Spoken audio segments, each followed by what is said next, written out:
अस्सलाम वालेकुम all, my name is Asad Iqbal and welcome all of you on my YouTube channel Asad IT skills. उम्मीद करता हूँ आप खैरियत से होंगे। So today we are going to talk about the person who developed the C++ language. So this is the man whom you are looking at your screens. This man's name is Bjarne Strostrup, and he developed the C++ language. We'll talk about the history of C++ language and when does it develop and where does it develop, right? But before that, I'm telling you guys that C++ language is the superset of C language, right? इससे पहले सी language भी बनी थी, और सी language के अंदर आप लोगों ने इंक्रीमेंट ऑपरेटर पढ़ा होगा। ठीक है, what is increment operator, right? So increment operator को ध्यान में रखते हुए इसको सी प्लस प्लस इसलिए कहा गया कि ये इंक्रीमेंटेड सी है। ठीक है, मतलब सी के अंदर कुछ इंक्रीमेंट करके बनाया गया इसको। और अच्छी बात यह है कि सी प्लस प्लस लैंग्वेज के अंदर बहुत सारे एप्लीकेशंस और बहुत सारी आपके पास डिफरेंट सॉफ्टवेयर्स भी बनाए गए। अगर हम बात करें ब्राउज़र्स की, तो मोज़िला जो है दैट उस मोज़िला जो आपके पास ब्राउज़र है उसको सिर्फ सी प्लस प्लस लैंग्वेज के अंदर बनाया गया। Same goes for there are many bankers applications. ठीक है, उसके अलावा आपके पास ऑपरेटिंग सिस्टम है एप्पल OS जो है वो भी आपके पास सी प्लस प्लस लैंग्वेज के अंदर बना हुआ। ठीक है, so without wasting time, let's talk about the history of the C++, right? So for that you need to watch this video completely. सही है।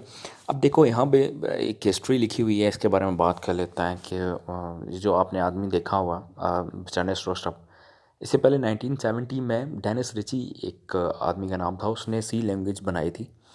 और आप लोग ये सोचते हैं अक्सर, there used to be a question कि सी लैंग्वेज जो है सी से क्या बनता है। बेसिकली सी से बनता कुछ भी नहीं है। ठीक है, यहाँ पे आपको बताऊँ कि सी जो है इससे पहले एक और लैंग्वेज होती थी, प्रोग्रामिंग लैंग्वेज होती थी, उसको हम बी लैंग्वेज के नाम से भी देखा जाता था।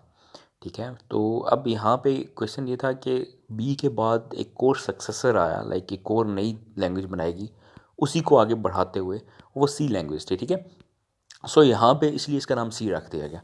और इसको अगर आप गूगल पे भी सर्च करोगे तो वो आपको यही बताएगा कि न्यू प्रोग्रामिंग लैंग्वेज के नाम से इसको याद रखा जाता है। और ये बनी थी अर्ली 1980s में, लाइक 1983 1982 में इस लैंग्वेज को बनाया गया था, और ये बेल लेबॉर्ट्रीज़ के अंदर ही बनी थी। और ये बेसिकली इसके अंदर और सी प्लस प्लस लैंग्वेज के अंदर जो मेन डिफरेंस है वो ये है कि ये ऑब्जेक्ट ओरिएंटेड प्रोग्रामिंग को सपोर्ट करती है। मतलब इसके अंदर क्लासेस वगैरह आप डाल सकते हैं, इस्तेमाल कर सकते हैं।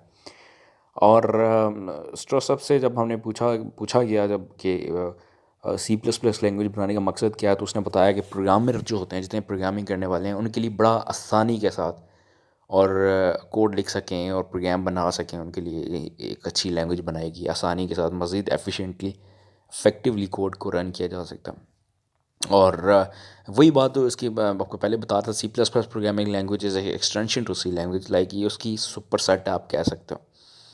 और जिस तरह से पहले सी लैंग्वेज थी, उसके बाद सी प्लस प्लस मतलब इंक्रीमेंटेड सी लैंग्वेज है ये।